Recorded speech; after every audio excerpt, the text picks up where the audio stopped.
Så jag tänker när det gäller barnböcker har en otroligt viktig funktion för barns psykiska utveckling och också i förlängningen då hälsa.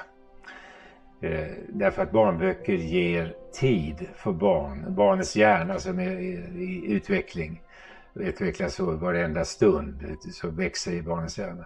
En barnbok innehåller bilder och text och berättelser och en vuxen som läser. Och hela sammanhanget skapar trygghet om det görs på ett bra sätt.